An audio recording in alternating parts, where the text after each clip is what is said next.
અરવલ્લી ગામડથી બાદરપુરા વચ્ચેનો માર્ગ છે. થોડોક જ વરસાદ પડતા ગામ સંપર્ક વિહોણું બને છે. ગ્રામજનોએ ઉચ્ચ કક્ષાએ રજૂઆતો કરવા છો તો અન્ય બીજા રસ્તાઓની ગામવાળાઓને બાળકોને સ્કૂલમાં જવા માટે, મેડિકલ સેવાઓ માટે જવા માટે તથા અન્ય જીવન જરૂરિયાતો માટે જવું પડતું હોય છે. જ્યારે ડીપ ઉપરથી પાણી નીચે ઉતરે ત્યારે અહીંયા ડીપમાં થઈને જવું પડે છે. હાલ થોડો વરસાદ પડે તો ડીપ ઉપર 3 ફૂટ જેટલું પાણી ઉપર આવે છે અને આજુબાજુના ખેતરોને મોટું નુકસાન થાય છે. તાત્કાલિક ધોરણે જો મોટા પ્રમાણમાં ઘરનાળું બનાવવામાં આવે તેવી લોકોની માંગ છે તો ગામવાળાઓને રાહત થાય તેમ છે. રિપોર્ટર જયેશ પટેલ, અરવલ્લી.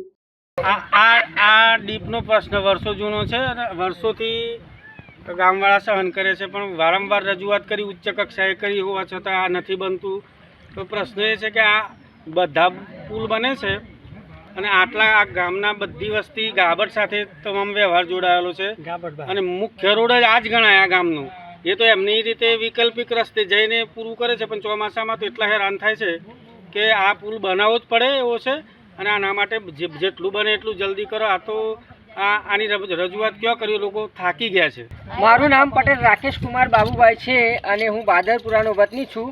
અને અમારે સતત ગાબટ જવું હોય તો ચોમાસાની અંદર આ જે વઘાનું જે પાણી આવી જાય ત્યારે અમારે ખેડૂતોના ખેતર બધા વઘાની પેલી બાજુ હોય.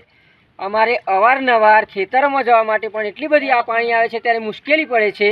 અને ત્યાંથી મજૂરોને અહીં બાદરપુરા આવવું હોય ખેતી કામ માટે તો પણ એમને બહુ જ મુશ્કેલી પડે છે. અવારનવાર તણાઈ જવાના કિસ્સા પણ બને છે. હવળા જ અઠવાડિયા પહેલાં એક ભાઈ તણાઈ ગયો હતો અને ગાબડથી માણસો બોલાવી અને એનું રેસ્ક્યુ કરવામાં આવ્યું હતું. બીજા નંબરમાં અમારે દવાખાને જવું હોય, ચોમાસામાં બીમારી હોય આ તે, તો અમારે બીમાર વ્યક્તિને લઈને જવામાં પણ બહુ જ મુશ્કેલી પડે છે અને આમ 10 થી 12 કિલોમીટર ફરી અને અમારે જવું પડે છે. તો અમે અત્યાર સુધી લગભગ છેલ્લા આઝાદીના 70 વર્ષથી તમામ રાજકીય પક્ષોને રજૂઆત કરી ચૂક્યા છીએ, તો પણ અમારા આ ડીપ બનતી નથી. 2 વાર 3 વાર અમારે રોડ મંજૂર થઈ ગયો, પણ આનું સર્વે કઈ રીતે થાય છે ખબર નથી કે આ ડીપનું સર્વે થતું નથી અમારે.